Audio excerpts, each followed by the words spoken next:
Cinema లేదు, screen ఒకటే. Screen ఎప్పుడు ఉంటుంది? ఇప్పుడు ఏం కావాలి మనకి? చీకటి తెర ఉన్నదా, ప్రకాశవంతమైన తెర ఉన్నదా? ఎందుకని ఏ సినిమా జరగాలన్నా వెళ్తురు ఉండాలి. చీకట్లో సినిమా వేసేయడాలన్నా కనబడతా? కనబడదు. అదే గాఢ నిద్ర. గాఢ నిద్రలో కూడా సినిమా వస్తుంది, కానీ వెలుతురు వెనక పోయింది, తెర వెనక పోయింది, వెలుతురు లేదు, చీకట్లో మునిగిపోయింది. అప్పుడేమైంది? అప్పుడు కూడా సూక్ష్మ శరీరం సినిమా నడుపుతూనే ఉంది, కానీ మనం గుర్తించడం. మేల్కోగానే ప్రకాశం పనిచేయడం మొదలుపెట్టింది. ఇప్పుడు కూడా సినిమా నడుస్తూనే ఉంది, సూక్ష్మ శరీరం ఇప్పుడు కూడా పనిచేస్తున్నాం. మెలకువ, కళ, నిద్ర 3 సూక్ష్మ శరీరానికి. స్థూల శరీరం ఊరికే పనిముట్టు దాని చేత. అది లేవబట్టే లేస్తుంది, పడుకోబట్టే పడుకుంటుంది. స్విచ్ చేస్తే ఫ్యాన్ తిరుగుతుంది, స్విచ్ కట్టేస్తే ఆగిపోయి. అంతేనా కదా? కాబట్టి అట్లా ఈ సూక్ష్మ శరీరం ఈ స్థూల శరీరాన్ని ఆ కరెంటు ఫ్యాన్ ఎట్లా ఆడిస్తుంది, అట్లా ఆడిస్తుంది. ఈ గ్రహింపు రావాలి. ఇప్పుడు మనకి స్వాధీనం ఏం కావాలి? సూక్ష్మ శరీరం మన స్వాధీనంలో ఉండాలి, నీ చెప్పు చేతల్లో ఉండాలి. గుర్రాలు ఎక్కడ ఉన్నాయి? ఇప్పుడు సూక్ష్మ శరీరంలో ఉన్నాయి. రథం ఎక్కడుంది? స్థూల శరీరంలో. గుర్రాలు ఎటు పరిగెడితే రథం అడిపోతుంది. రథానికి స్వేచ్ఛ ఉందా? లేదు. గుర్రాలు ఇటు పోయినాయమ్మా లెఫ్ట్కి, అప్పుడు రథం ఎడిపోయింది, అటే పోయి. గుర్రాలు రైట్కి పోయినాయి, అప్పుడు రథం ఎడిపోయి, ఇటే పోయి. ఇప్పుడు సారథి ఎవరిని కంట్రోల్ చేయాలి? రథాన్నా గుర్రాలన్నా? గుర్రాన్ని కంట్రోల్ చేయాలి. కానీ అసలు వీడు ఎవరిని కంట్రోల్ చేస్తున్నాడు? రథాన్ని కంట్రోల్ చేస్తాడు. ఓరే అక్కడ రాంగ్ అటెంప్ట్ అయిపోయింది. మనం ఎన్ని సంవత్సరాల నుంచి ఏం చేస్తున్నాం అంటే ఏం చేయలేదా? గోల్డ్ చేసాం, ఏదో యాత్రలకు వెళ్ళాం, గుళ్ళు తిరిగాం, గోపురాలు తిరిగాం, వ్రతాలు చేసాం, దీక్షలు చేసాం, చాలా పనులు చేసాం, చేయలేదని కాదు. కానీ రథం మీద చూపెట్టినటువంటి బలాన్ని గుర్రాల మీద చూపెట్టలేదు. కాబట్టి అంతర్ముఖ సాధన అంటే ఏమిటి? గుర్రాలను స్వాధీనం చేసుకోవడం. బహిర్ముఖ సాధన అంటే ఏమిటి? రథాన్ని స్వాధీనం చేసుకోవడం. అసలు బహిర్ముఖ సాధన చేయకపోతే రథమే నీది కాదు, దాని ఇష్టం వచ్చినట్టు. అందుకని ఎవరైతే బహిర్ముఖ సాధన చేయరు వాళ్ళు 3 గంటలు కూర్చోవాలంటే కూర్చోలేదు. ఎందుకని? రథమే నీ మాట్లాడలేదు, ఆసన సిద్ధే కలగలేదు. ఆసన సిద్ధి కలగని వాడికి మరి నా ప్రాణ మనస్సులు పెట్టాయా? నేను అరగంట కూర్చుంటానని అంతకంటే కూర్చోలేనన్నాను. అప్పుడేమైపోయింది? అప్పుడు రథమే నీ మాట్లాడలేదు, ఇంకా గుర్రాల్లాగా ఎక్కడ వెళ్తాం? కాబట్టి రధికుడు స్థిరంగా కూర్చోగలగాలి. స్థిరంగా కూర్చుంటేనే రథాన్ని నడపగలిగేది. రధికుడే అటు ఇటు పోతున్నాడు అమ్మ. అప్పుడు ఇంకా రథం లేదు, గుర్రం లేదు, అంతేనా? కాబట్టి నువ్వెవరి 3 అంటే ఆ రధికుడు నీవే. అర్థమైందా? ఆత్మ, దేహం, ప్రాణం 3 ఉన్నాయి. ఆ ప్రాణం ఏమిటి? పగ్గాలు, గుర్రాన్ని పట్టుకునే పగ్గాలు. గుర్రమేమో మనస్సు. చేతిలో పగ్గాలు సరిగ్గా పట్టుకోవడం వస్తే గుర్రం అన్నమాట. ఒక పక్క పరిగెట్టాలి, ఆ పక్క లూజ్ చేస్తాడు, ఆ పక్కకు పరిగెడు. ఒక పక్క గట్టిగా పట్టుకుంటాడు, అప్పుడు అది ఆగిపోతుంది. వేగం తగ్గాలన్నా వేగం పెరగాలన్నా రధికుడి చేతిలో ఉంది తప్ప గుర్ర చేతిలో లేదా? ఉంది. రమణ బలంగా పరిగెడితేనే. బలహీనమైన గుర్రం అయితే పరిగెట్టలేదు. వీడు ఎంత పరిగెట్టిద్దామన్నా అది పరిగెట్టలేదు. కాబట్టి ఈ దృష్టితో చూడాలన్నమాట. అప్పుడు ఏమైపోయింది? ప్రాణం మనం చెప్పినట్టు వింటుందా లేదా? ఎక్కడ ఆగమంటే ఎప్పుడు ఆగమంటే అప్పుడు ఆగిందా లేదు. వరకల్లో ఆగమంటే వరకల్లో ఆగాలి, కుంభకల్లో ఆగమంటే కుంభకల్లో ఆగాలి, రేచికల్లో ఆగమంటే రేచికల్లో ఆగాలి, మళ్ళీ కుంభకల్లో ఆగమంటే ఆగాలి. అందుకు సమ ప్రాణాయామం చేస్తూ దాన్ని పెంచుకుంటూ పోయాం. అప్పుడేమైంది? అప్పుడు ప్రాణం మన స్వాధీనం అయింది. ఎందుకని శాశ్వత సమంగా చేసాం. అప్పుడు ఈ జపం మనసు కదా చేసేది, ప్రాణం చేయి. మంత్ర జపం మనసు చేస్తుంది కానీ ప్రాణం చేయి. సరే చేసాం. చేసేటప్పుడు ఏం చేసాం? ఆ ఇష్టదేవతను మనం భావన చేశాం. బుద్ధికి పని చెప్పాలి కదా మరి. ఒట్టి ప్రాణ మనస్సులకి పని చెప్తే ఆ బుద్ధి సారథి, వాడికి పని లేదనుకోండి, అసలు నేను ఎందుకు నడపాలట. సరేనయ్యా, ఈ రథాన్నైనా ఆ గుర్రాలనైనా ఎందుకు పరిగెట్టించి నేను అలసిపోవాలి? కాబట్టి నడుపుతున్నవాడెవడు? బుద్ధి. ఆ సారథి ఎవరంటే బుద్ధి. అప్పుడు వాడికి ఒక లక్ష్యం ఉండాలి, అక్కర్లేదు. మరి ఏమిటి లక్ష్యం? అదిగో ఆ ఇష్టదేవతను చేరాలి, లేదు ఆ గురుమూర్తిని చేరాలి, లేదు ఆ తత్వాన్ని, ఆత్మతత్వాన్ని తెలుసుకోవాలి. అలా బుద్ధికి ఒక లక్ష్యాన్ని ఇవ్వాలి. అందుకని ఈశ్వర భావన కానీ, దైవ భావన కానీ, లేదా ఆత్మభావన కానీ బుద్ధికి లక్ష్యాన్ని పెట్టాలి. ఇప్పుడు రథికుడికి పని వచ్చింది, గుర్రాలకి పని వచ్చింది, రథానికి పని వచ్చింది, అంతేనా? ఇట్లా జాగ్రత్తగా ఇది అంతర్ముఖ సాధనలో మనం బ్యాలెన్స్ చేసుకోవాలన్నమాట. మరి ఈ రథికుడికి ఆ సాక్షాత్కారం ఎప్పుడు కలిగింది? వీడు ఎక్కడో ఇంటి దగ్గర ఉన్నాడు. అమ్మ ఇంటి దగ్గర ఉన్న విషయాలన్నీ మరి అనుభవిస్తూ ఉన్నాడు. విషయీ కదా వీడు. విషయాల్లో మునిగిపోతూ ఉంటాడు, తేలుతూ ఉంటాడు, మునిగిపోతుంటాడు. బుద్ధి అనేది ఎట్లా ఉందంటే విషయాల్లో మునిగిపోతూ ఉంటుంది, తేలుతూ ఉంటుంది. మరి ఆ విషయాల్లో ఏముందంటే గొడవ ఉంది, వేరే ఏముంది. ఒకసారి వడ్డిపప్పు బాగుంటుంది, ఒకసారి దోసకాయ పప్పు బాగుంటుంది, ఒకసారి టమాటా పప్పు బాగుంటుంది. ఏమిటి తేడా? గుణమే. సరిగా ఒకసారి ఉప్పు కారాలు బలంగా వేస్తే బాగుంటుంది, ఒకసారి ఉప్పు కారాలు బలహీనంగా వేస్తే. సొరకాయ పప్పే కదా అని చెంచాలు కారం వేసామనుకో ఏమైపోతుంట? అది తట్టుకోలేదు. సొరకాయ పప్పు సౌమ్యంగా ఉంటే తిరగలుగుతారు, కానీ చెంచాలు కారం వేస్తే తిరగలుగుతారు. పొట్టిపప్పే కదా అని 10 చెంచాలు ఉప్పేసేవారు, అప్పుడు తినగలుగుతారు. ఏ పదార్థమైనా సమంగా ఉంటే గ్రహించగలుగుతున్నాం, కానీ దాని పరిస్థితులను బట్టి. అదే ఒక చేదు కాకరకాయ వండుతున్నాం, అప్పుడేం చేసాం?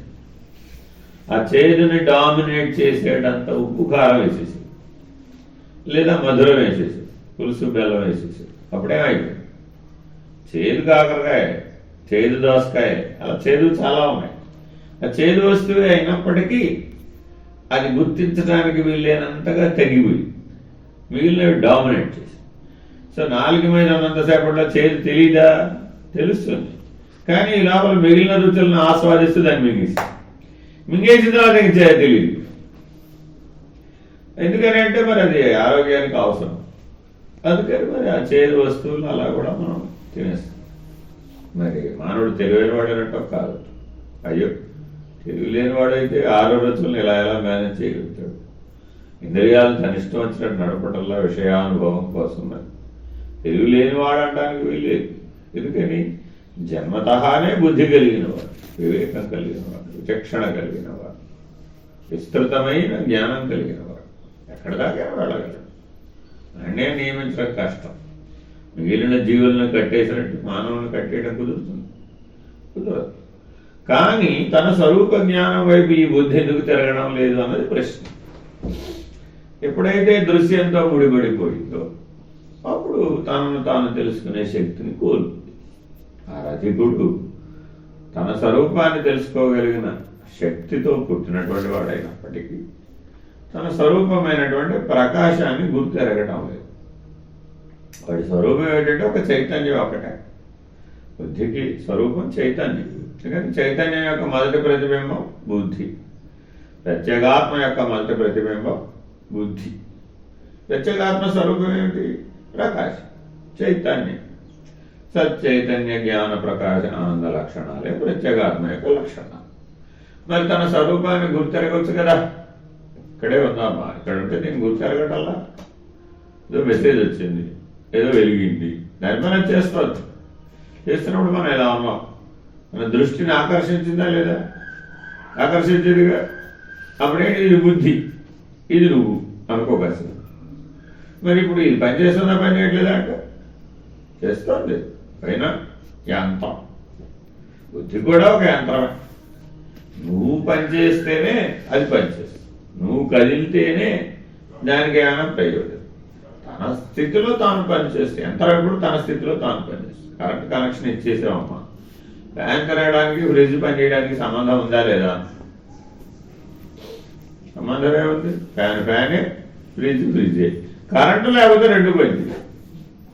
అంతేనా కాదు? చైతన్యం లేకపోతే మనసు అయినా పనిచేయదు, బుద్ధి అయినా పనిచేయదు. మనసు ఫ్రిడ్జ్, బుద్ధి ఫ్యాన్, లేదు ఏసీ, ఇంకోటి ఏదైనా పెట్టు, లేదు లైట్, ఏదైనా వెనకే ఉండాలి కరెక్ట్ చైతన్యం. కాబట్టి ఈ ఆపరేటర్స్లు అన్నీ ఏంటి? శరీరం, ప్రాణం, మనసు, బుద్ధి, 5-5-25 ఇంద్రియాలు. ఇంట్లో కరెంట్తో నడిచి 5-5-25 ఆపరేటర్స్ లేవా? కరెంట్ ఒక్కటే లేదమ్మా, అన్ని మిగిలినవన్నీ ఉన్నాయి. ఆగిపోయినా ఇక అయిపోయి మరి అప్పుడు ఆగిపోయి తనంతటా తాను మరి ఏమైనా చేస్తాయంట ఏమి ప్రయోజనం ఏమిటంటే కరెంట్ లేకపోతే అవుతురా అబ్బాయి, ఏమి లాభం లేదు బాబు. ఎన్ని పెట్టుకున్నా 25 కాదు 250 పెట్టుకున్నావు ఇంట్లో. అన్నీ కరెంటు మీద ఆధారపడ్డవి. ఇవాళ గ్రైండర్ అదే, మిక్సర్ అదే, జ్యూసర్ అదే, వంటింట్లోనే ఏమున్నాయో, ఫ్రిడ్జ్ అదే, ఎగ్జాస్ట్ ఫ్యాన్ అదే, ఆఖరికి పొయ్యి కూడా కరెంటే. కరెంట్ అక్కడ లేదండి. ఇప్పుడు ఆవిడేమిటి చేస్తుంది? 3 గంటలు వెళ్ళి కిచెన్లో కూర్చుంది. ఏంటమ్మా 3 గంటల నుంచి అక్కడే ఉన్నామండి? వంట చేయడానికి ట్రై చేస్తున్నానండి. ఎలా చేస్తామా? ఏం చేయాలంటే కరెంట్ లేదండి బాబు. కాకస్యవన్యవజ్ఞానం వినా మోక్షవన సిద్ధ్యతి. వంట చేయాలంటే మంట లేకుండా వంట ఎలా చేస్తావు? చేయలేవు.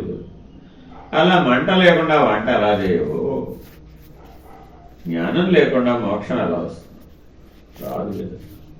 జ్ఞానం అంటే ఏంటి? ఇప్పుడు అంటే కాకరకాయ, బీరకాయ, సొరకాయ దగ్గర ఉన్న వ్యవహార జ్ఞానం జ్ఞానం కాదు. సచ్చైతన్య జ్ఞాన ప్రకాశానంద లక్షణములే జ్ఞానం. కాబట్టి 24 గంటలు మన బుద్ధిని ఏది గుర్తించమని చెప్పాలట? ఈ ఆత్మ లక్షణాలనే గుర్తించమన్నది. అవి గుర్తించడానికి అనువైన స్థానం ఆజ్ఞాచక్రం. అందుకని అక్కడక్కడ ఉంచరా బాబు, భూమధ్యంలో ఉంచరా బాబు. నరకంలో అక్కడే ఉండాలి, కళలో అక్కడే, పిల్లల్లో కూడా అక్కడ. అలా 24 గంటలు ఎవరైతే భూమధ్య స్థానంలో దృష్టిని నిలుపుకోగలుగుతున్నారో వారు సులభంగా హంసని గుర్తించరు. కాబట్టి షడక్షరంలోనే ఏమవ్వాలి? దృష్టిని భూమధ్యలో నిలుపుకోవడం రావాలి. అలా వచ్చిందమ్మా. అప్పుడేమైంది? ఇప్పుడు ప్రాణం నీకు తెలిసింది, మనసు నీకు తెలిసింది, పట్టుకోవడం తెలిసింది, నిలపడం తెలిసింది. అప్పుడు ఏం చేయాలి? అప్పుడు ఆ ప్రకాశాన్ని గుర్తించాలంటే బిందు స్థానంలో తెలివిని ఉంచాలి. బుద్ధిని ఎప్పుడు బిందువు మీదే కేంద్రీకరించాలి. ఆ బిందు దర్శనం రావాలి. వస్తేనే ఆజ్ఞాచక్రంలో ఉండటం వల్ల ఏమైనా విలువ, ప్రయోజనం. ఎంతకాలం ఆజ్ఞాచక్రంలో ఉన్న ఆ ప్రకాశ బిందువు నీకు తోచలేదనుకో, దర్శనం కలగలేదనుకోండి, అప్పుడు ఎప్పుడు చీకటి తెరవడం. ఎంతసేపు చూస్తావు చీకటిగా? చూడలేవు. సినిమా హాల్కి వెళ్ళేవామ్మా, వాడే సినిమా వేయలేదు, చీకట్లో కూర్చోబెట్టి ఎంతసేపు కూర్చోడం? కూర్చోలేవు. మీరు అలాగే కూర్చోండి, ఒక గంట తర్వాత సినిమా వేస్తాను అనౌన్స్మెంట్ ఇచ్చి ఏం చేస్తావు? ఆ గంట కదిలే అవకాశం లేదు, సీట్లో కూర్చున్నాం, అందరూ హౌస్ఫుల్. ఏం చేస్తాం? సర్లే పడుకుందాం, ఇది ఒక గంట అయిన తర్వాత మళ్ళా సినిమా వేస్తాడు కదా, అప్పుడు తెలుస్తుంది కాబట్టి చెవులకు వినపడుతుంది, కళ్ళకు కనపడుతుంది అని కళ్ళు మూసుకుని పడుకున్నాడు. ఒక గంటగా కళ్ళు మూసుకుంటే అయిపోయి. అలాగే ధ్యానం చేసేటప్పుడు మనసు ఏం చేస్తుందంటే బుద్ధిని అడుగుతుంది, ఏమిటయ్యా బాబు, ఏమిటి, వాట్ నెక్స్ట్, ఏంటి, నాకేమైనా పని ఉందా అని అడుగుతుంది. అడిగితే బుద్ధి ఏమంటుందంటే, నేను ట్రై చేశాను, ఇప్పుడు సినిమాలు ఏం రావడం లేదు, ఒక గంట తర్వాత ట్రై చేద్దాంలే, అలా కూర్చోబట్టుంది. అప్పుడు మనసు ఏం చేస్తుంది? ఆ చీకట్లో నాకేం పని లేదుగా అని హాయిగా నిద్రలోకి వెళ్ళిపోయారు. బుద్ధి మేలుకునే ఉంది నిద్రలో కూడా. లేకపోతే కళలు ఎక్కడ సృష్టిస్తున్నాను. కాబట్టి జాగ్రత్తగా మనం ఈ మనసు, బుద్ధి, చిత్తం, అహంకారం అనే 4 కూడా ఎలా పనిచేస్తున్నాయో గ్రహించడానికి ధ్యానం చేస్తున్నాం. తెలియట్లేదుగా మరి మెలకువలో మనకి. ఏదో విషయం వచ్చేస్తుంది, ఏదో గుణం పనిచేస్తుంది, ఏదో వృత్తి పనిచేస్తుంది, ఆ పరిగెట్టుకెళ్ళి ఆ పని చేసేస్తుంది. చేసేటప్పుడు గుర్తించమంటే ఆ మనస్సు వాక్కులోనో శరీరంలోను ప్రాణంలోను ఇందులో దాంట్లో కలిసిపోయి పనిచేయి గుర్తించడం రావడం.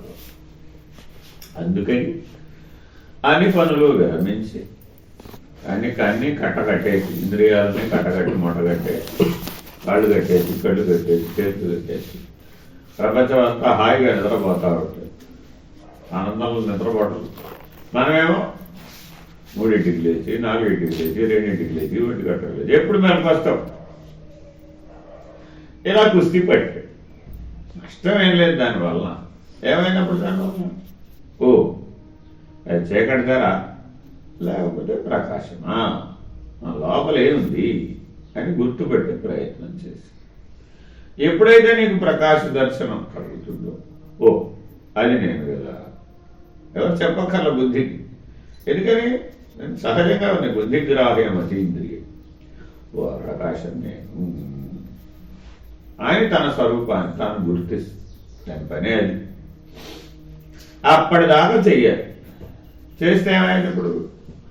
అప్పుడు ఇక ప్రకాశం మీద దృష్టి పెడతావుగా. ఎప్పుడు ఇంకా వేరే దాని మీద దృష్టి పెడతావు. అప్పుడు సినిమాతో పనిలే, చీకటితో కూడా పనిలే. ప్రకాశం మాత్రమే నీ దృష్టిలో ఉంటుంది. అట్లా నిలబెట్టుకుంటే అప్పుడు హంసతత్వం తెలుసు. అసలు ఆ ప్రకాశ దర్శనమే రాలేదు. అప్పుడు మరి హంసం తెలుసుకోవాలంటే తెలుసుకోలేవు. అందుకని 4 సంఖ్యలలో 2 నిమిషాల పాటు ప్రతి మానవుడు కూడా తనలో ఉన్న ప్రకాశాన్ని తాను దర్శించవచ్చు. అది కాలధర్మం ప్రకారం, కర్మ వల్ల కాదు. భగవంతుడు కాలధర్మంలో 4 సంధ్యలలో 2 నిమిషాలు నీవు ప్రకాశాన్ని తెలుసుకునే అవకాశాన్ని ఇచ్చాడు. అంటే 2 నిమిషాలు సుషుమ్నా నాడిలో ప్రాణం తిరుగుతూ ఉంటుంది. మిగిలిన టైం అంతా ఈడ పింగళలో తిరుగుతూ ఉంటుంది. నీ ప్రయత్నం అక్కర్లా 2 నిమిషాలు. అది సహజంగా సుషుమ్నలో. ఆ సహజంగా సుషుమ్నలో ఉన్న 2 నిమిషాల సమయాన్ని నువ్వు పట్టుకోగలగడం రాదు. అప్పుడు ప్రకాశాన్ని దర్శించడం సులువు. మరి ఇట్లా రోజులో ఎన్నిసార్లు వస్తుంది నీలో ఉన్న ప్రకాశాన్ని దర్శించే అవకాశం అంటే 4 సార్లు వస్తుంది. 6, 12, 6, 12. మనం పొద్దున 6ంటికి లేవం, రాత్రి 12ంటికి మేలుకోం. మామూలు రోజువారీ జీవితంలో అంతే కదా. సూర్యోదయ పశ్చాత్ లేస్తాం, రాత్రి 12 దాకా మేలుకోం, 10ంటికి పడుకుంటాం. ఎందుకనయ్యా 8 గంటలు నిద్రపోవాలి కదండి బాబు, లేకపోతే చాలా ప్రమాదం వస్తుంది అని డాక్టర్ చెప్పే, అందరూ చెప్పే. అభ్యాసం కూడా ఏం చేశాను చిన్నప్పటి నుంచి. 10కల్లా పడుకోవడం, 6కో 6:30కో లేవడం. 8 గంటలు పడుకుంటే కానీ ఆ శారీరకమైన చేసిన అలసట అంతా. కానీ నిజంగా మనం నిద్రల్ని అధ్యయనం చేస్తే ఒక 8 గంటలు 6 గంటలు 7 గంటలు పడుకున్నవాడు ఎంతసేపు గాఢ నిద్రలో ఉన్నాడయ్యా అంటే ఎన్ని గంటలు పడుకుంటే అందులో 10% ఉంటాడు. 4 గంటలు పడుకున్నాడు, 10% అంటే 10%. అంతే. 4×60 240 నిమిషాలు. 10% అంటే అంతే. కాబట్టి వాస్తవమైన విశ్రాంతి ఎప్పుడు పొందాడు? ఆ గాఢ నిద్రలోనే పొందాడు. మిగిలిందంతా లోపలికి పోవడం బయటికి రావడం, లోపలికి పోవడం బయటికి రావడం. ఆ లోపలికి పోయేటప్పుడు సినిమాలే, బయటకు వచ్చేటప్పుడు సినిమాలే. సినిమాలు చూసుకుంటూ లోపలికి వెళ్తున్నాడు, సినిమాలు చూసుకుంటూ బయటకు. సినిమాలు ఎప్పుడు బయటకు వచ్చేసావురా? వాడు అప్పుడు హీరో వాడిని ఫైటింగ్ చేస్తున్నాడే అప్పుడు వచ్చేసాడు. ఏదో హీరో హీరోయిన్ పాట పాడుతున్నాడే, ఒకే సినిమాని 24 సార్లు చూసావమ్మా. పూర్తి సినిమా చూస్తావా? మొదటిసారి చూస్తావు, రెండోసారి తెలిసిపోతుంది, మూడోసారి ఇంకా తెలిసిపోయింది. 24 సార్లు చూసావు అదే సినిమాని. ఇప్పుడు ఏం చేస్తావు? ప్రతిసారి ఏదో ఒక సీన్ వరకే చూస్తావు. ఆ సీన్ తర్వాత మనం కూడా ఏం చేస్తున్నాం? మన జీవితం అనే సినిమాని ప్రతిరోజు నిద్రలో పోయేటప్పుడు చూపెడుతున్నాడు, మళ్ళీ బయటకు వచ్చేటప్పుడు కూడా చూపిస్తున్నాడు. Same picture. ఎన్నిసార్లు చూస్తున్నావమ్మా? ఎన్ని రోజులు నిద్రపోతే అన్ని రోజులు చూస్తున్నాం. ఒకే సినిమాని అన్ని రోజులు చూస్తే బోర్ కొట్టదు కండి. అలా వద్దా అసలు లెక్క ప్రకారం? నీ సినిమానే లే, నువ్వే డైరెక్టర్, నువ్వే యాక్టర్, నువ్వే హీరో, నువ్వే హీరోయిన్, నువ్వే విలన్ అని నువ్వే. కళలో ఎవరి పాత్రలు ఎవరు? ఎవరన్నా వస్తారు అక్కడ సారీ కళలో ఏనుగులు వచ్చింది. ఎవరు ఏనుగులు? నువ్వే. కళలో గుర్రాలు వచ్చినాయి. ఎవరు? నువ్వే. సైనికులు కూడా వచ్చారు. వాళ్ళెవరు? నువ్వే. ఓ రాజుగారు వచ్చారు. ఆయన ఎవరు? అది నువ్వే. యుద్ధం చేద్దాం అనుకున్నాడు. యుద్ధం ఎవరు చేశారు? అది నువ్వే. ఓడు ఓడిపోయాడు. వాడేవాడు? అది నువ్వే. ఓడు రక్తపాతం సృష్టించి గెలిచాడు. వాడేవాడు? వాడు నువ్వే. మేలుకోన్నాడు. ఏమైంది? గుర్రాలు పోయినాయి, సైనికులు పోయారు, బండ్లు పోయారు, రాజుగారు పోయారు. ఏది రాజ్యం కూడా పోయి. ఇలా ప్రతిరోజు ఒక సామ్రాజ్యాన్ని మనం కళలో సృష్టిస్తూ మళ్ళా మేలుకునేటప్పటికి లేకుండా పోతున్నాం. ఇళ్లలో ఏం చేస్తున్నామంట? నా గుర్రాలు లేదు, నా ఏనుగు లేదు, నా రాజ్యం ఏది, నా శక్తి లేదు అని వెతుక్కుంటున్నారు. తెల్లారు లేచి ఉంటారా ఎప్పటికన్నా? లేచి వాళ్ళ అమ్మని అడిగి, ఏది నా గుర్రాలు లేదు, నా ఏనుగు లేదు, నా సైనికులు లేదు, నా రాజ్యం ఏది అని పిల్లాడు అడిగాడు అమ్మ. అప్పుడు తల్లి ఏమంటుంది? ఏరా రాత్రి కలగన్నా పెట్టి మనం ఎక్కడ ఉన్నాం? 1 BHKలో ఉన్నాం. 1 BHKలో ఉన్నవాడు రాజు ఏమిటి, గుర్రాలు ఏమిటి, సైన్యం ఏమిటి, మంచం మీద పడుకున్నాం. రాత్రి కళ్ళలో కింద పడ్డాం. డొల్లి డొల్లి ఏమైపోయాడు? మనం అటు ఇటు తిరుగుతున్నామా లేదా? ఏమిటి అటు ఇటు తిరగడం? కళ మారుతా ఉంటుంది అనమాట. కళ మారినప్పుడల్లా రైట్ లెఫ్ట్ తిరుగుతూ ఉంటాడు అనమాట. మరి ఇప్పుడు మళ్ళీ జరగడం లేదా సినిమా? ఓ శుభ్రంగా జరుగుతుంది. పడుకున్నవాడు పడుకున్నట్టే ఉన్నట్టు అమ్మా లేదు. కాబట్టి అభ్యాసం ఏమి చేయాలి? ఇప్పుడు స్థిరంగా కూర్చోవడం అభ్యాసం చేయాలి, స్థిరంగా పడుకోవడం అభ్యాసం చేయాలి, స్థిరంగా ఉండడం అభ్యాసం చేయాలి. మెలకువ కళా నిద్రలలో స్థిరంగా ఎప్పుడు ఆజ్ఞాచక్రంలో కనుక దృష్టి నిలబెట్టినట్లయితే అప్పుడు మాత్రమే నీ అంతర్గత ప్రకాశాన్ని గుర్తించగలిగావు. అప్పుడే నువ్వు హకార సకారములందు తిరగకుండా బిందు మధ్యంలో దృష్టిని నిలపగలిగావు. ఆ బిందు మధ్యంలో ఉన్న ప్రకాశానికి ద్రష్ట అని పేరు. వాటి దగ్గర అన్ని దృశ్యాలు పుడుతున్నాయి. ప్రకాశం లేకపోతే ఏ సినిమా పుడుతుంది? ఒకవేళ పుట్టిందండి, ఏం కనపడుతుంది? చీకట్లో ఏం కనపడదు. కాబట్టి ఇట్లా జాగ్రత్తగా అంతర్ముఖ సాధన చేసే వాళ్ళందరూ ఈ పరిణామాన్ని చాలా జాగ్రత్తగా గమనించాలి. ఈ మొత్తం పని 1 సంవత్సరంలో కూడా కూర్చేవు, 12 సంవత్సరాల్లో కూడా కూర్చేవు, 36 సంవత్సరాల్లో కూడా కూర్చోవచ్చు. ఎంత టైం పడుతుందండి? ఏమో అసలు వంట చేయడం మొదలు పెడితే ఎప్పటికవుతుందండి అంటే అర్థమైనా? వంట చేయడం మొదలెట్లేదమ్మా ఎప్పటికి, గుర్తించడం మొదలెట్లేదమ్మా ఎప్పటికి. అసలు పొయ్యిలో మంట వెలిగించలేదు, వంట ఎప్పటికవుతుందండి అంటే ఎప్పటికవుతుందండి? ఏమిటి చెప్తావు? ఇంకా పొయ్యే వెలిగించలేదు అంటుంటాడు ఎప్పుడు చూస్తాం. ఆకర్షవన్య జ్ఞానం, ఆ జ్ఞానం ఇంకా లభించలేదండి. ఆ జ్ఞానం అనే మంట లభించిన తర్వాత వంట అయిపోతుందండి అంట. కాబట్టి ముక్తి ఎప్పుడు లభిస్తుందయ్యా? జ్ఞానం లేకుండా ముక్తి ఎలా లభిస్తుందండి? లభిస్తుంది. కాబట్టి ఎప్పటికైనా నీకు ఏ బంధము దేనికి లేదు? ప్రకాశానికి లేదు. ఇంకా సూర్యుడికి చీకటి ఉందా అని అడిగా. సూర్యుడికి చీకటి ఉందా ఎక్కడన్నా? లేదు. కాబట్టి నీ లోపల ఉన్న ప్రకాశం కూడా ఆ సూర్యుని వంటి ప్రకాశమే. దానికి ఏ బాధలు లేవు, దానికి ఏ దుఃఖాలు లేవు. మానవుడికి 2 సమస్య. ఒకటేంటి దుఃఖం, 2 బాధం. ఈ 2 సమస్యలను పరిష్కరించాలి అంటే నీ స్వరూపమైన ప్రకాశాన్ని గుర్తేది ఎప్పుడు నేను ద్రష్టని, ఆ ప్రకాశం నేనే అని ఉన్నాడు. ఇప్పుడు వాడిని ఏం చేసింది ప్రపంచం, వాడిని ఏం చేసింది సంసారం, వాడిని ఏం చేసింది కుటుంబం, వాడిని ఏం చేసింది రథం, ఈ శరీరం అనే రథం వాడిని ఏం చేసిందమ్మా? ఫ్యాన్ వెళ్ళి కరెంటుతో పోట్లాడింది. నేనే ప్రధానం, అప్రధానం. ఇప్పుడు కరెంట్ ఏముంది? సరే అయితే నేను లేకుండా తిరిగి తిరుగుతుందా? జరగలేదు. అట్లాగే ఈ శరీరం వెళ్ళి చైతన్యంతో పోట్లాడింది. నేను లేకపోతే అంతా వృధా, ఏం జరగాలలో నేను ఉండాలి తెలుసా? సరే అయితే నేను లేకుండా నువ్వు తిరిగాడు, ఏమైపోయినప్పుడు శివము లేని శవమై. మరి ఇప్పుడు శివం ప్రధానమా శవం ప్రధానమా? మనం రోజంతా ఇట్లాగే మాట్లాడుకున్నాం. శివమా శవమా, శివమ్మ శాపం. అలాగే ఎవరైనా శవాన్ని పెళ్లి చేస్తారా? కుదురుతుందా? కుదరదుగా. శవానికి పెళ్లి ఎక్కడ చేస్తాం? ఒక ఆయన 10 ఏళ్ళకు పోయాడు. పోయి పెళ్లి కూతురు నిర్ణయం అయిపోయి నిశ్చితార్థం కూడా అయిపోయింది.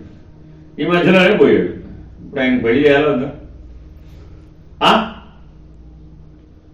పెళ్లి కూతురు నిర్ణయం అయింది కదా,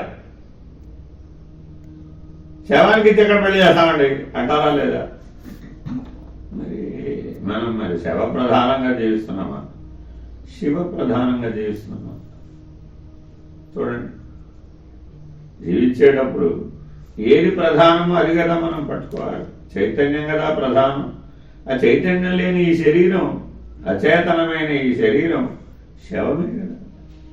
కానీ మరి మనం రోజంతా జీవితం అంతా దేనికి ప్రాధాన్యత ఇచ్చాం? అంతే, అబ్బో కాళ్ళు నొప్పండి, అబ్బో తల నొప్పండి, అబ్బో నడు నొప్పండి, అబ్బో తింటే పళ్ళు నొప్పులండి, చూస్తే కళ్ళు నొప్పులండి, వింటే చెవు నొప్పులండి, అన్నీ కలిపి తల నొప్పండి. ఇలా ఎన్నెన్నో. పుట్టిన దగ్గరని పోయేదాకా పిల్లాడు చూడండి ఎన్ని కంప్లైంట్లు చెప్తాడు. ముఖ్యంగా స్కూల్కి పంపించాడు. పిల్లాడిని ఆటల మంచి స్కూల్కి పంపించడానికి తల్లి ప్రయత్నిస్తుందండి. వాడు రోజుకో నొప్పి చెప్తాడు. కరెక్ట్గా స్కూల్కి వెళ్ళే టైంలోనే వస్తుంది. ఓ రోజు కడుపులో నొప్పి వస్తుంది, ఓ రోజు తలనొప్పి వస్తుంది, ఓ రోజు కోటు వస్తుంది. ఎంతసేపు ఉంటుంది? స్కూల్ ఆటో వెళ్ళిపోయే వరకే ఉండదు. స్కూల్ ఆటో వెళ్ళిపోగానే హాయిగా ఆడుకుంటాడు. అదేంటో ఇందాక దాకా అన్నావు, జ్వరం వచ్చిందన్నావు, తలనొప్పి అన్నావు, కడుపు నొప్పి అన్నావు, మోషన్స్ అన్నావు, అదన్నా. ఇప్పుడు తగ్గిపోయి అంటే హాయ్. మళ్ళా ఎప్పుడు వస్తుంది? మళ్ళా మన్నాడు స్కూల్ ఆటో వచ్చినప్పుడు వస్తుంది. మనం కూడా అంతే. ప్రతి జన్మలో భగవంతుడు అడుగుతూనే ఉన్నాడు, ఏరా అబ్బాయి వచ్చిన పని అయిందిరా, వచ్చిన పని చేసేవా? భ్రష్టగా ఉంటానన్నావు కదా, సాక్షిగా ఉంటానన్నావు కదా, నాలాగానే ఉంటానన్నావు కదా. భగవంతుడి లక్షణాలు ఏమిటి? ద్రష్ట, సాక్షి, చైతన్యం, ప్రకాశం. ఇవే భగవంతుడి లక్షణాలు. అవే అక్కడ మందిరాల్లో నిరూపిస్తున్నాం, చూపిస్తున్నాం. ఆయన దేనికి కదలదు, కదిలేడు ఎప్పుడు. పెద్దగా రుద్రం చదువుతుంది ఇప్పుడు పద్మగారు. భగవంతుడు కదిలి వచ్చేసాడంటావా? అరే అంత పెద్దగా ఇంకా రావాలి కదా కైలాసనికి కదిలి వచ్చినట్ట రానట్ట. ఆయనేమి కదలడయ్యా బాబు. మరి మనం ఎన్నెన్నో మధురమైన ఫలములను అర్పిస్తున్నాం కదా, మనం సేకరించాడు. పదార్థ పరిధిలో ఆయనకి ఏం సంబంధం లేదు. ఆయనకంతా ఎక్కడ? చైతన్య పరిధిలోనే. కాబట్టి మన వ్యవహారం అంతా ఎలా చూస్తాట ఆయన అక్కడి నుంచి? ఓ పిల్లల ఆటల పోలిక అనుకుంటాడు. ఎప్పుడు గుర్తిస్తాడట? మనం పిల్లాడిని ఎప్పుడు పెద్దాడు అన్నాం? చిన్నప్పుడు అంటే పిల్లాడట అన్నాడుగా. ఇప్పుడు పెద్దాడు, ఇప్పుడు అన్నీ అర్థం, ఇప్పుడు అది తెలిస్తే ఇంకా మా అమ్మాయికి పెళ్లి చేసేయచ్చు. అమ్మ ఎప్పుడు చెప్పింది పెళ్లి చేసేయచ్చని? బాధ్యత తీసుకున్నాడు, ప్రతి దాంట్లో గుర్తిస్తున్నాడు. తల్లి కష్టాన్ని గుర్తించాడు, తండ్రి కష్టాన్ని గుర్తించాడు, కుటుంబ బాధ్యతలు గుర్తించాడు. చెప్పకుండానే పని అందుకుంటున్నాడు, చెప్పకుండానే సందర్భానుసారం ప్రవర్తించడం వచ్చేసింది. తెలివి పెరిగి ఏ బాధ్యతనైనా కానీ సమర్థవంతంగా నిర్వహించగలిగేటువంటి స్థాయికి వచ్చేసి 10 ఏళ్ళు వచ్చేప్పుడు చూడండి పిల్లలు ఎలా ఉంటారు. తల్లి ఏదైనా నేను చేస్తానంటూ ఉండు అని తల్లి అందుకోట్టు. తండ్రి ఏమైనా పైకి ఎక్కి ఫ్యాన్ తుడుద్దామని మొదలెడతాడు. ఏమంటాడు పిల్లాడు? మీరు ఆగండి, నేను తుడుస్తాను, మీకంటే నేను పొడుగున్నాను, మీకంటే నేను బలంగా ఉన్నాను, మీరు స్టూడ్ ఎక్కితే పడిపోతారు. ఒకడు 60 ఏళ్ళు వచ్చేసినప్పుడు తండ్రి. మరి ఇప్పుడు తండ్రి పైకి ఎక్కి తొడవగలుగుతాడా? తొడవలేడు. కాబట్టి ఇప్పుడు తల్లిదండ్రుల యొక్క స్థితిని గుర్తించాడు. సహాయం అడగకుండానే చేసే స్థాయికి ఎప్పుడైతే వచ్చాడు, వెంటనే తల్లిదండ్రి ఇక వీడు కుటుంబ భారాన్ని స్వీకరించగలడు. మరొక మనిషికి సహాయం చేసే స్థాయి వచ్చేసింది వీడికి, మరొకరిని పెంచగలిగే శక్తి వచ్చేసింది వీడికి. వీడికి ఇక ప్రజాపత్య ధర్మాన్ని అప్పగించవచ్చు. పెళ్ళి అంటే ఏమిటంటే ప్రజాపత్య ధర్మాన్ని అప్పగించు, పరోపకారార్థం జీవించేటటువంటి లక్షణం వీడిలో వచ్చింది. ఎందుకని ఆ పరోపకారం చేయాలి? పరులు ఎవరన్న ప్రశ్న కోసం చేసి చేసి చేసి ఇప్పుడు పరులేవరని అడిగాం. పరులు బహిర్ముఖంలో ఉన్నారా అంతర్ముఖంలో ఉన్నారా? అంతా బయటే. లోపల తిరిగి కూర్చున్నాడండి. పరులేవరంటే రెండో వాడు లేవాడు. అసలు రెండో వాడే లేకపోతే పరోపకారం చేయమని ప్రపంచం అందరినీ సేవ చేయమని పరిగెట్టించమని మానవ సేవ మాధవ సేవ అని చెప్పడం కరెక్టారంటావు. ఎందుకు చేస్తున్నాడయ్యా అంటే పరులు ఎవరు లేరు, అంతటా ఉన్నది ఒక దేవుడే, ఆ దేవుడికే చేస్తున్నాను, మానవుడికి కాదు. ఎవరికి చేసినా ఎవరికి చేశారు? ఆ దేవుడికే. అందుకని తల్లి పిల్లల్ని మెచ్చినప్పుడు ఏమంటారు? ఆడపిల్లలు అయితే బాలా త్రిపుర సుందరు అంటారు, మగ పిల్లలు అయితే బాలరాముడు, బాలకృష్ణుడు, బాలగోవిందుడు, లడ్డు గోపాల్, ఏమిటో వాడి పేరు ఏదో ఉంటుంది. ఆవిడ దృష్టిలో ఎవరు? అంతే, బాలరాముడు, బాలకృష్ణుడు, బాలశివుడు, బాల గణేష్, బాల హనుమాన్. వాడికి కథలని ఏం చూపిస్తాం? అవేనా?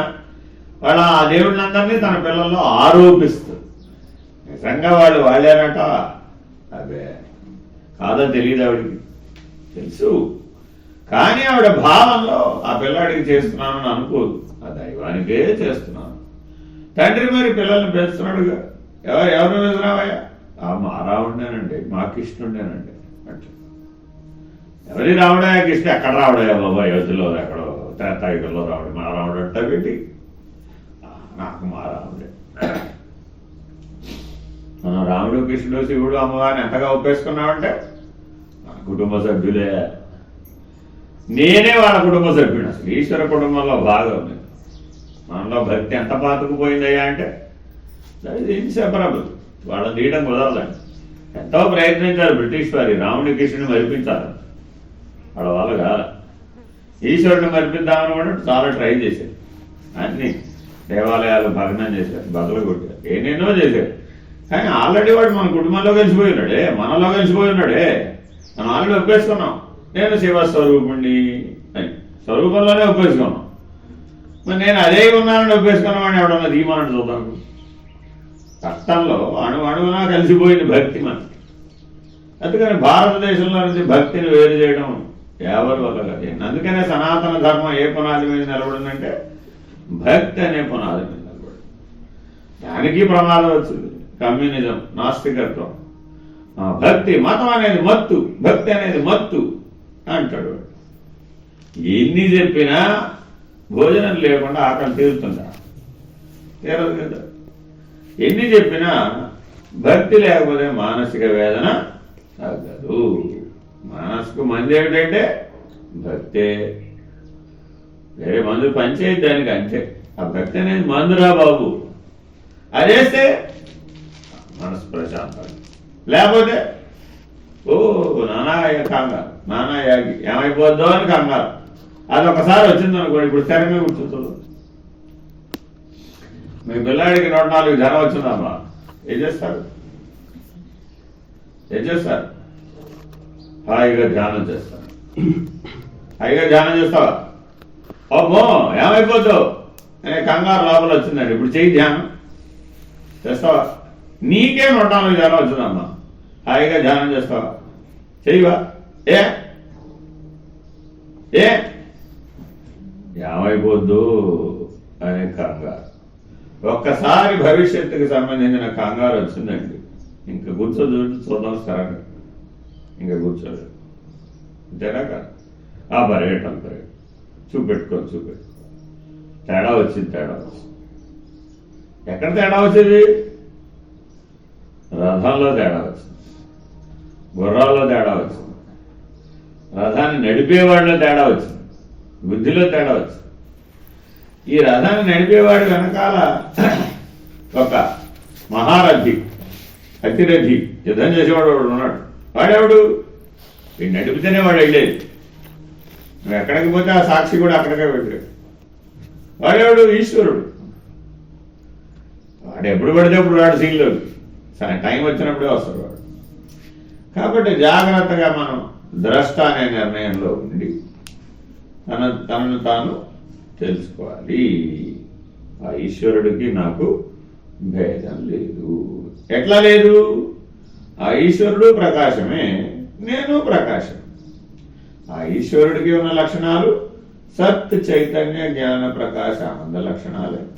నాకున్నది కూడా ఆ 5 లక్షణాలు అంతేనా కాదు. నువ్వు మీ ఆయన ఒకటేనా అని అడిగామమ్మా, ఏమంటావు? ఒకటంటా వేరట? ఒకటా వేరా? ఒకటా వేరా?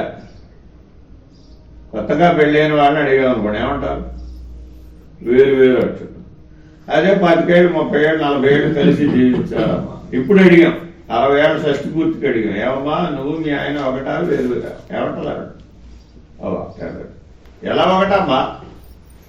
శరీరాలు వేరు, ప్రాణం వేరు, మనస్సు వేరు, ఇష్టాయిష్టాలు వేరు, చేసిన పనులు వేరు, ఫలితాలు వేరు, పాత్రలు వేరు, వ్యవహారం అన్ని వేరు వేరుగా ఉన్నాయి కదమ్మా. అదే ఇద్దరం ఒకటే, ఇద్దరం ఒక మాట మీదే ఉంటావాడు, లేకపోతే ఇన్నేళ్ళు ఎలా కలిసి పని చేసేవాడు అంటావా? లేదు. ఆ ఒక మాట మీదే ఉంటావంటే ఒకే చైతన్యం, ఒకే ఆత్మ అనే అనుభవం వచ్చింది, అనే అవగాహన వచ్చింది. బయట ఎన్నైనా వేరుగా ఉండవచ్చు, లోపల మాత్రం ఒకటే. ఆ చైతన్యం ఒకటే, ఆత్మ ఒకటే అని తెలుసుకోవడానికి భార్యాభర్త సాహచర్యం ఉపయోగపడింది. మరి జ్ఞానమేగా, ఆ చైతన్యం నేనని గ్రహిస్తే జ్ఞానమేగా, ఆ ఆత్మ నేనని గ్రహిస్తే జ్ఞానమేగా. అది మరి సులభంగా తెలుసుకోవాలి. ఇప్పుడు మరి ఒక వ్యక్తి సాహచర్యంలో స్త్రీ అయినా పురుషుడైనా, అందువల్ల ప్రజాపత్య ధర్మంలో నువ్వు చైతన్యాన్ని అని గుర్తించడం సులభం. నాకు వాటితో పని లేదండి అన్నాడు, అప్పుడు బ్రహ్మచర్యాలని సన్యాసం పుచ్చుకున్నాడు. ఒక్కడిగా కూడా తెలుసుకోవచ్చు. కానీ ఇప్పుడు మరి మనం ప్రజాపత్య ధర్మం 30 ఏళ్ళు 40 ఏళ్ళు 50 ఏళ్ళు చేశారండి, తెలుసుకున్నారు అవి చైతన్యం అని, కుదరలేదు, తెలియలేదు. అప్పుడేం చేయాలి మరి? చెయ్యి మళ్ళా చెయ్యి, మళ్ళా మొదలుపెట్టు కథ అని సాధన చేయిస్తుంది. కాబట్టి ఎప్పటికైనా అంతర్ముఖంలో నీవు ఆత్మస్వరూపుడు అని తెలిస్తేనే తప్ప దీనికి పరిష్కారం లేదు. కాబట్టి హంస విషయం తెలుసుకుని హంసతత్వాన్ని ఎరిగి బిందు మధ్యంలో నిలకడ కలిగితే తప్ప మన స్వరూపాన్ని మనం తెలుసుకోలేకపోతున్నాం. హరి ఓం.